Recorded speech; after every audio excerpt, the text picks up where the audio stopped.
నమస్కారం.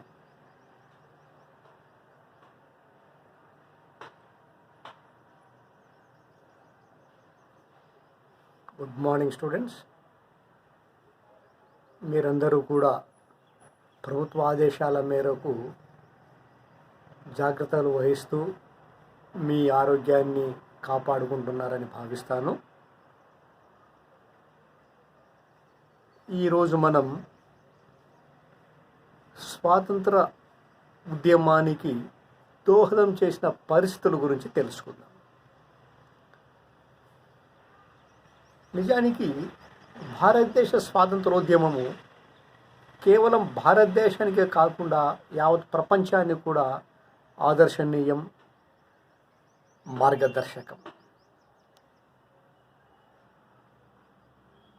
1885లో కాంగ్రెస్ పార్టీ పుట్టుకతో ప్రారంభమై 1947 ఆగస్టు 15న స్వాతంత్రం వచ్చిన నాటికి మధ్య జరిగిన అనేక దశలు ఉన్నాయి భారత స్వాతంత్రోద్యమం. వాటిలో భాగంగా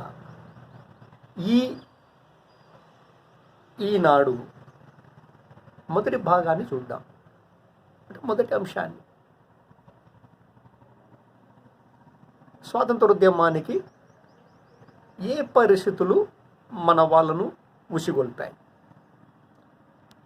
నిజానికి మీకు చాలా సందేహాలు ఉండొచ్చు. బ్రిటిష్ వారే కాదు కదా భారతదేశానికి వచ్చిన భారతీయులు. అనాదిగా ప్రాచీన కాలం నుంచి కూడా ఎంతోమంది భారతదేశానికి వచ్చారు. ఎందుకు? కనిష్కుడు విదేశీయులే, అంటే కుషానులు. ఢిల్లీ సుల్తానులు విదేశీయులే, మొఘలాయులు విదేశీయులే. ఎందుకు? ఆంధ్రదేశాన్ని పరిపాలించిన కుతుబ్షాహీలు కూడా విదేశీయులే. మరి వారి విదేశీయులైనప్పటికీ, భారతదేశాన్ని ఆక్రమించి పరిపాలించినప్పటికీ, ఆనాడు ఏనాడు కూడా మనము వారిని విదేశీయులని, వారు భారతదేశాన్ని వదిలి వెళ్ళిపోవాలని ఏనాడు ఉద్యమాలు చేయలేదు. మరి ఎందుకు బ్రిటిష్ వారి మీదనే మనము పోరాటాలు చేశాం? సో ఈనాడు దాని కారణాలను మనము విశ్లేషించున్నాం క్లుప్తంగానే. అంటే ప్రధానంగా నేను ఇంతకుముందు చెప్పినటువంటి విదేశీయులకి ఈ ఆంగ్లేయులకి ఉన్న తేడా ఏమిటంటే, ఆంగ్లేయులు భారతదేశానికి వచ్చినప్పుడు వ్యాపారస్తులుగా వచ్చి ఇక్కడ రాజకీయ బలహీనతలను, అనైక్యతను, మనము సాంకేతికంగా ఆయుధపరంగా అభివృద్ధి చెందకపోవడము, వీటన్నిటినీ ఆసరగా చేసుకొని క్రమక్రమంగా భారతదేశాన్ని ఆక్రమించి పరిపాలన మొదలుపెట్టారు. ఇంతకుముందు మనం వీటి గురించి తెలుసుకున్నాం. అయితే వారు భారతదేశాన్ని ఆక్రమించుకున్న తర్వాత, అంటే ఉదాహరణ, అంటే జనరల్గా మనము 1857 ప్లాసీ యుద్ధం కాలం నుంచి వాళ్ళు భారతదేశాన్ని ఆక్రమించుకున్నారు, విదేశీ పరిపాలన మొదలైందని సాధారణీకరణ చేశాం. సో ఆనాటి నుంచి 1947 వరకు కూడా బ్రిటిష్ వారు భారతదేశాన్ని పరిపాలిస్తున్నప్పటికీ, భారతదేశాన్ని వారు తమ ప్రాంతంగా భావించాలి. ఇది ఒక వలస ప్రాంతంగా, తమ మాతృదేశము ఇంగ్లాండ్ అని, ఇండియానేమో వారు కేవలము ఒక కాలనీగా, అంటే దోపిడీకి ఒక బేస్గా భావించారే తప్ప ఇది తమ ప్రాంతంగా భావించలేదు. సో ఇది ప్రధానంగా వారి యొక్క విదేశీ తత్వము, వారి యొక్క భావన. అంటే మేము సామ్రాజ్యవాదులము, మీరు మా కోసమే ఉన్నారు, మమ్మల్ని మా అవసరాలు తీర్చడానికి ఉన్నారు తప్ప మీరు మేము ఒకటే అన్న భావన ఎప్పుడు చూపించలేదు. మేము వేరు, మీరు వేరు. సో ఇది ఇంతకుముందు ఎప్పుడు లేదు ఈ భావన. మొఘలాయులు వచ్చారు, ఆక్రమించారు, పరిపాలించారు. ఇక్కడే వాళ్ళు దోచుకున్నటువంటి లేదా వాళ్ళు వసూలు చేసినటువంటి పనులను ఇక్కడే ఖర్చు పెట్టారు, ఇక్కడే చచ్చారు, ఇక్కడే వారి సమాధులు ఉన్నాయి. కానీ బ్రిటిష్ వాళ్ళు ఆ విధంగా చేయలేదు. కేవలం ఇక్కడికి వచ్చారు, ఉద్యోగస్తుల మాదిరి రిటైర్మెంట్ వరకు ఇక్కడ ఉన్నారు, తిరిగి తమ మాతృదేశానికి వెళ్ళిపోయినారు. కాబట్టి ఆ విదేశీ భావన ఒకటి.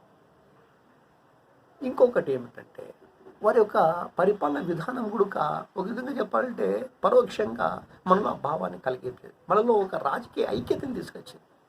యావత్ భారతదేశాన్ని ఆక్రమించినారు. మొత్తం భారతదేశం అంతా కూడా ఒకే విధమైన పరిపాలన, ఒకే విధమైన పన్నులు, పెద్దగా తేడా లేదు. సో దాంతో మనలో ఒక విధమైనటువంటి జాతీయ తత్వము ఏర్పడి, అంటే దీన్ని బ్రిటిష్ వారు మనకి ఏదో మేలు చేశారని చెప్పినప్పుడు పరోక్షంగా వారి యొక్క స్వార్థం కోసమైనా వారు ప్రవేశపెట్టిన కొన్ని పద్ధతులు మనలో ఒక ఐక్యతను తీసుకొచ్చాయి. ఆంగ్ల విద్యా విధానం, వారు ప్రవేశపెట్టే రవాణా సౌకర్యాలు,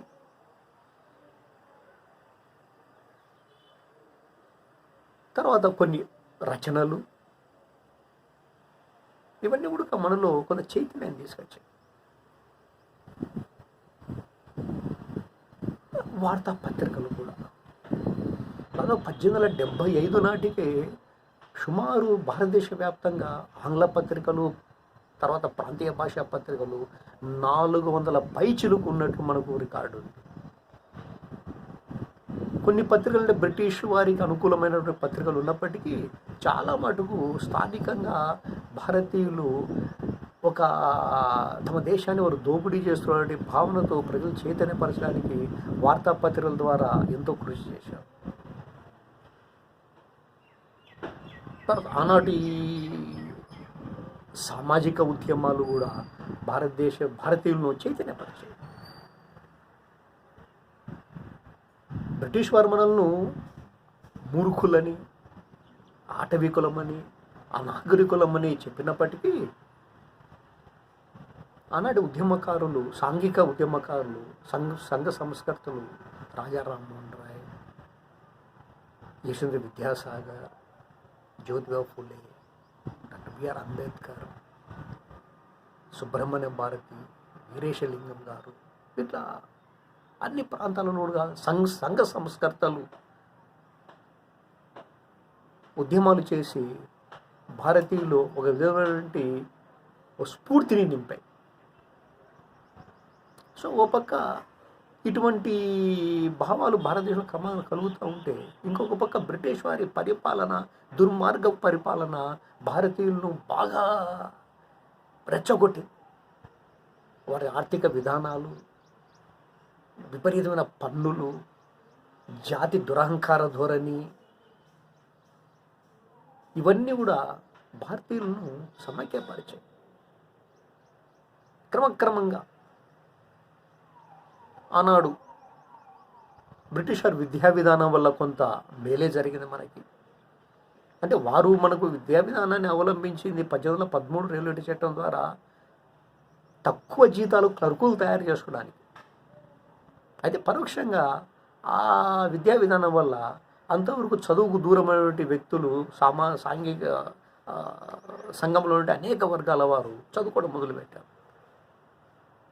సో వారు విస్తృతంగా పర్యటించి భారతీయులు సమైక్యపరిచి, అక్కడక్కడ సంఘాలు ఏర్పరిచి, చివరికి సంఘటితంగా 1885లో భారత జాతీయ కాంగ్రెస్ ఏర్పడడానికి దోహదం చేశారు. అక్కడి నుంచి కొత్త పుంతలు తొక్కింది స్వాతంత్రోద్యమం. మై డియర్ స్టూడెంట్స్, నేను చాలా క్లుప్తంగా మీకు కొన్ని అంశాలు చెప్పాను.